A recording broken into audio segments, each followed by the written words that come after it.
ঈদের দিন বিড়ালরা কোথায় যায়, কেন দেখা যায় না তাদের, কোথায় গায়েব হয়ে যায় অত্র এলাকার বিড়াল?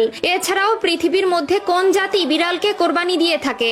এছাড়াও বিড়াল কিভাবে ভূমিকম্পের আগাম বার্তা বুঝতে পারে এবং তার মালিককে রক্ষা করে? এছাড়াও যারা বিড়াল পালন করে তারা কিভাবে ব্রেইন স্ট্রোকের হাত থেকে বেঁচে যায় তা কি আপনার জানা আছে? এমনকি রাসূলুল্লাহ সাল্লাল্লাহু আলাইহি ওয়াসাল্লাম আজ থেকে 1400 বছর আগে এই বিড়াল সম্পর্কে কি বলে গিয়েছিলেন সেটা কি আপনার জানা আছে? প্রিয় দর্শক, আজকের এই ভিডিওটি অতীব গুরুত্বপূর্ণ হতে চলেছে। অনেক অজানাকে জানতে পারবেন আপনারা এই ভিডিওর মাধ্যমে। তবে তার আগে যদি আপনি বিড়াল পছন্দ করেন কিংবা আপনার বাসায় বিড়াল থেকে থাকে তবে খুশি মনে কমেন্ট করবেন আলহামদুলিল্লাহ, এবং এই আলহামদুলিল্লাহ বলার কারণটাও এখন আমি ব্যাখ্যা করব। প্রিয় দর্শক, আমরা সকলেই জানি প্রিয় নবী সাল্লাল্লাহু আলাইহি ওয়াসাল্লাম বিড়াল ভালোবাসতেন।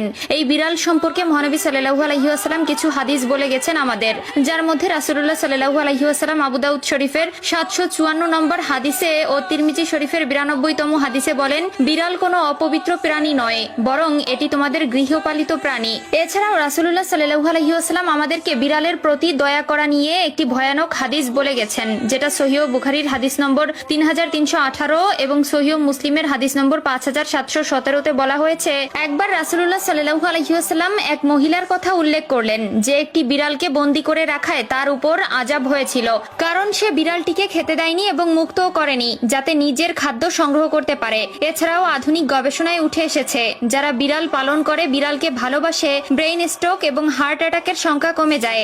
এছাড়াও বিজ্ঞানীরা বলছেন বিড়ালের শ্রবণ শক্তি অন্য সকল প্রাণী থেকে একটু প্রখর, যার মাধ্যমে তারা অনেক দূরের জিনিসও খুব সহজে শুনতে পারে। এমনকি যদি ভূমিকম্প হয় তার 10 থেকে 15 মিনিট আগে ভূপৃষ্ঠের তলের প্লেটের বিন্দুমাত্র শব্দও তারা শুনতে পায়, যার ফলে তারা আগে থেকেই সাবধান হয়। আধুনিক বিজ্ঞান গবেষণা করে আরো পেয়েছে যে যারা অল্পতেই নেগেটিভ মাইন্ডেড হয়ে পড়ে তাদের সামনে যদি সেই সময় কোনো বিড়াল ছেড়ে দেওয়া হয় কিংবা সেই ব্যক্তির পোষা বিড়াল থেকে থাকে তবে সেই বিড়ালের দিকে তাকালেই নেগেটিভিটি কেটে যায়। এছাড়াও যারা কালো জাদু করে বা কালো জাদু অধ্যয়নরত অবস্থায় থাকে তারা তাদের এই শক্তিকে বৃদ্ধি করার জন্য কালো রঙের কোনো বিড়াল পেলেই সেটি কোরবানি করে দেয়। তাদের বিশ্বাস এটি কালো জাদুকে আরো প্রখর করে তোলে এবং কোরবানির ঈদের দিন তেমন একটি বিড়াল দেখা যায় না। এর কারণ হলো বৈজ্ঞানিক গবেষণায় উঠে এসেছে যে বিড়ালের খাদ্য হজম শক্তি কম থাকায় আঁশ জাতীয় খাদ্য হজমে বেগ পেতে হয়, যার ফলে কোরবানির ঈদের কয়েকদিন মাছ মাংসের হাড়গোড় এমনকি মাংস অত্যাধিক পরিমাণে খাবার ফলে তাদের বমি সহ বদ হজম হয়